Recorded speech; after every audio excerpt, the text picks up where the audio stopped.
स्वागत है आप सभी का हमारे YouTube channel ultra GS classes में। आज हम आप सभी को जो है अम्ल क्षार लवण के कुछ बताना चाहेंगे, कुछ ऐसे क्वेश्चंस बताना चाहेंगे जो आने वाले सभी वनडे एग्जाम्स में पूछे जाएंगे। चलिए हम आप लोगों को जो है बताते हैं क्वेश्चन नंबर 1 से। चींटी और बिच्छू में कौन सा अम्ल पाया जाता है?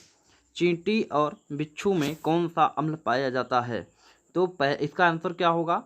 फार्मिक अम्ल। अब आप लोग जान लें कि फार्मिक अम्ल के कारण ही जब चींटी काटती है या बिच्छू अपने डंक से मारता है तो फार्मिक अम्ल के कारण जो है जलन और जो है पेन होना चालू हो जाता है। चलिए नेक्स्ट क्वेश्चन आप देखें। क्वेश्चन नंबर 2 कह रहा अम्ल व क्षार के परीक्षण के लिए किसका उपयोग किया जाता है? हम जो है अम्ल और क्षार की परीक्षण कैसे करते हैं? लिटमस पेपर के द्वारा। किसके द्वारा? लिटमस पेपर के द्वारा। यानी इसका आंसर क्या है? Litmus paper. अम्ल व क्षार के परीक्षण के लिए लिटमस पेपर का उपयोग करते हैं। चलिए नेक्स्ट क्वेश्चन की तरफ चलेंगे। क्वेश्चन नंबर 3 देखिए। जल में घुलनशील भस्म होता है। जल में घुलनशील भस्म होता है तो वह कौन सा भस्म है? वह है क्षार। क्या है? क्षार। चलिए नेक्स्ट क्वेश्चन की तरफ चलते हैं। क्वेश्चन नंबर 4 देखिए। दवा के संरक्षण के रूप में कौन सा अम्ल प्रयोग किया जाता है? तो वो है बेंजोइक अम्ल। कौन सा अम्ल है? बेंजोइक अम्ल। आप लोग ध्यान से देखिए, यह है बेंजोइक अम्ल। चलिए क्वेश्चन नंबर 5। ये सब बहुत इंपॉर्टेंट क्वेश्चंस हैं जो आने वाले सभी एग्जाम्स वनडे एग्जाम्स में जनरल साइंस की तरफ से पूछे जाएंगे, जैसे कि एनटीपीसी हो गया, लेखपाल हो गया, इन सब में आने वाले हैं। चलिए तो क्वेश्चन नंबर 5 देखिए। भस्मों का स्वाद कैसा होता है? कैसा होता है? खारा होता है। तो भस्मों का स्वाद कैसा होता है? खारा होता है। चलिए नेक्स्ट क्वेश्चन देखते हैं। क्वेश्चन नंबर 6 देखिए। वस्त्र उद्योग में कौन सा अम्ल उपयोग किया जाता है? वस्त्र के उद्योग में कौन सा अम्ल उपयोग किया जाता है? वह है साइट्रिक अम्ल। कौन सा अम्ल? साइट्रिक अम्ल। ये सब बहुत इंपॉर्टेंट हैं, आप लोग बिल्कुल एकदम ध्यान से देखिएगा, बहुत इंपॉर्टेंट है ये सब। चलिए अगला क्वेश्चन देखिए। अम्ल व क्षार की अवक्रिया के फलस्वरूप बने पदार्थ को कहते हैं? क्या कहते हैं? आप लोगों को बता दें कि अगर अम्ल व क्षार और लवण को अगर आप लोग अच्छी तरीके से यानी कि डिस्क्रिप्शन में पढ़ना है, डिस्क्रिप्टिव पढ़ना है, तो आप लोग हमारे इससे पहले पढ़े हुए वीडियो अम्ल और क्षार लवण को जा करके देखें और बेहतर तरीके से समझ पाएंगे। हाँ, हम आप लोगों के लिए वन लाइनर लेकर के आए हैं। तो अम्ल व क्षार की अपक्रिया जब होती है तो क्या प्राप्त होता है? लवण प्राप्त होता है। क्या प्राप्त होता है? लवण प्राप्त होता है। नेक्स्ट क्वेश्चन देखिए। धातुओं को साफ करने में कौन सा अम्ल का प्रयोग होता है? यानी जो धातु को साफ किया जाता है वह कौन सा अम्ल प्रयोग किया जाता है वहाँ? तो साइट्रिक अम्ल। कौन सा अम्ल? साइट्रिक अम्ल। साइट्रिक अम्ल से धातुओं को क्या करते हैं? साफ करते हैं। चलिए क्वेश्चन नंबर 9 देखिए आप सब। किस अम्ल का उपयोग सीसा संचायक बैटरी में किया जाता है? सीसा संचायक बैटरी आप लोग जानते होंगे, फिजिक्स में पढ़े होंगे, तो उसमें जो अम्ल का प्रयोग किया जाता है वह कौन सा अम्ल है? सल्फ्यूरिक अम्ल। सल्फ्यूरिक अम्ल H2SO4, जिसको आप लोग तेजाब कहते हैं, यही है H2SO4 सल्फ्यूरिक अम्ल। ठीक है। नेक्स्ट क्वेश्चन देखिए। क्वेश्चन नंबर 10 देखिए। कपड़ों के रंगाई और छपाई में कौन से अम्ल का उपयोग किया जाता है? कपड़ों की रंगाई और छपाई में कौन सा अम्ल प्रयोग किया जाता है? तो वह कौन सा अम्ल है? ऑक्जेलिक अम्ल। कौन सा अम्ल है? ऑक्जेलिक अम्ल। ठीक है। ये सब बहुत ही इंपॉर्टेंट हैं, आप लोग बिल्कुल ध्यान से देखिएगा। नेक्स्ट क्वेश्चन देखते हैं। सबसे प्रबल अम्ल होता है, जो सबसे प्रबल अम्ल है वह कौन सा अम्ल है? सबसे प्रबल अम्ल हाइड्रोक्लोरिक अम्ल यानी HCl। ये जो क्वेश्चन आता है पूछा जाएगा सबसे प्रबल अम्ल कौन सा है, तो आप लोग जान लें HCl हाइड्रोक्लोरिक अम्ल। चलिए अगला क्वेश्चन देखते हैं। Question number 12। सबसे दुर्बल अम्ल क्या है? बहुत इंपॉर्टेंट क्वेश्चन है। सबसे दुर्बल अम्ल क्या है? तो वो है कार्बोनिक अम्ल। क्या है? कार्बोनिक अम्ल। ध्यान दें आप, कार्बोनिक अम्ल। चलिए क्वेश्चन नंबर 13 देखिए।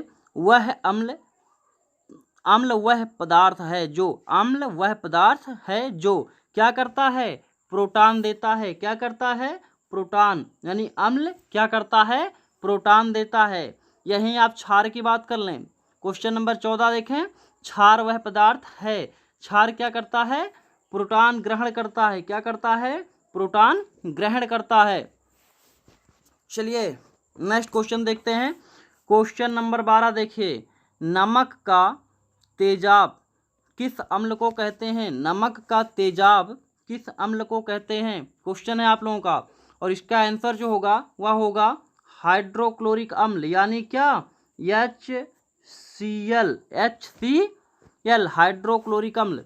चलिए नेक्स्ट क्वेश्चन बहुत ही इंपॉर्टेंट है, कई एग्जामों में पूछा गया है और आने वाले एग्जाम में पूछा जा सकता है। बहुत इंपॉर्टेंट क्वेश्चन है ये, बहुत ही इंपॉर्टेंट क्वेश्चन है। 16 नंबर देखिए, दही में कौन सा अम्ल होता है, तो यह कौन सा अम्ल होता है, लैक्टिक अम्ल। कौन सा अम्ल, लैक्टिक अम्ल। बहुत इंपॉर्टेंट क्वेश्चन है ये।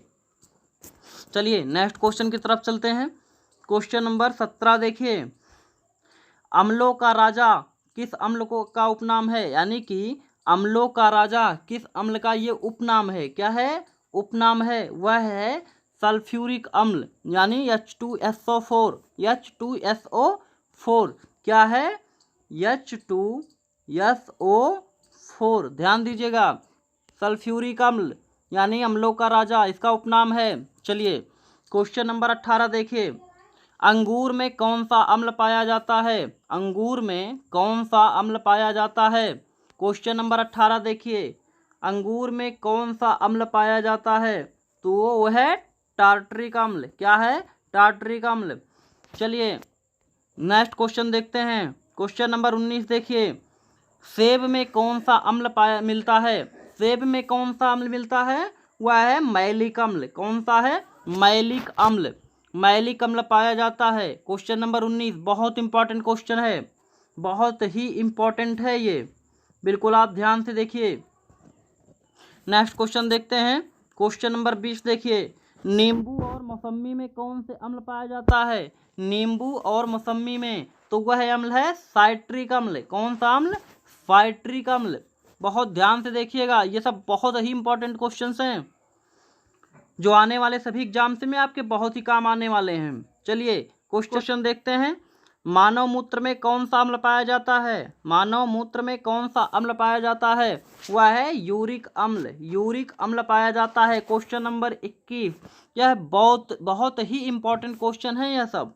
चलिए क्वेश्चन नंबर 22 देखिए, खट्टे फलों में कौन सा अम्ल पाया जाता है, तो वह है साइट्रिक अम्ल। यानी जितने भी खट्टे फल हैं उसमें कौन सा अम्ल पाया जाता है, साइट्रिक अम्ल। बहुत ही इंपॉर्टेंट क्वेश्चन है ये आप सबके। अभी रेलवे का NTPC ग्रुप डी होने वाला है, उसमें ये सब क्वेश्चन पूछे जा सकते हैं। चलिए देखते हैं। क्वेश्चन नंबर 23, टमाटर में कौन सा अम्ल पाया जाता है। टमाटर में कौन सा अम्ल पाया जाता है, तो वह है ऑक्जेलिक अम्ल। कौन सा अम्ल, ऑक्जेलिक अम्ल।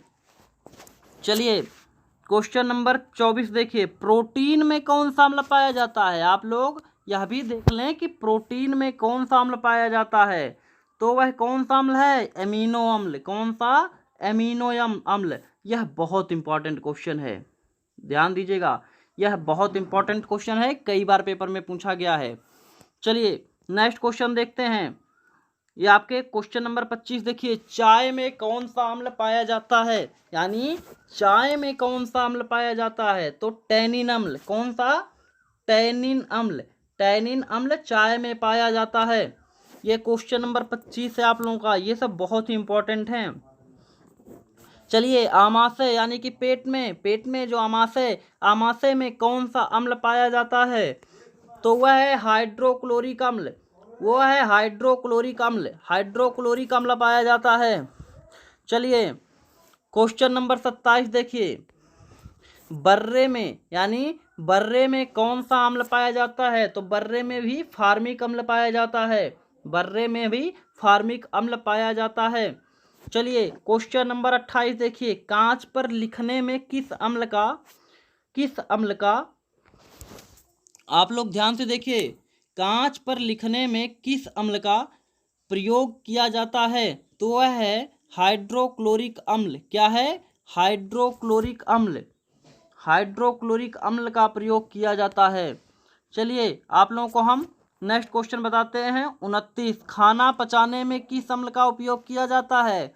तो वह है हाइड्रोक्लोरिक अम्ल। खाना पचाने में भी हाइड्रोक्लोरिक अम्ल का उपयोग किया जाता है। सबसे लास्ट क्वेश्चन और सबसे इंपॉर्टेंट क्वेश्चन देखिए, सांद्र नाइट्रिक अम्ल और हाइड्रोक्लोरिक अम्ल किस अनुपात में मिलाकर अम्लराज बनाया जाता है? तो वह है रेशियो 1:3। 1:3 में मिलाते हैं जब सांद्र नाइट्रिक अम्ल और हाइड्रोक्लोरिक अम्ल को, तो वहाँ पर अम्लराज बनता है। इसी तरीके से आपके ये टॉप 30 क्वेश्चन मैं लेकर के आया हुआ था, जो आने वाले सभी one day exams, NTPC, railway group D, इन सब में पूछे जाने वाले हैं। तो आप लोग इसको बिल्कुल ध्यान से देखें। वीडियो को देखने के लिए बहुत बहुत आप लोगों का धन्यवाद। बस यही कहेंगे कि आप हमारे चैनल को लाइक करें, सब्सक्राइब करें और शेयर करें, जिससे हम और बेहतर कंटेंट आप सभी के लिए लेकर के आ सकें। बहुत बहुत धन्यवाद आप सबका।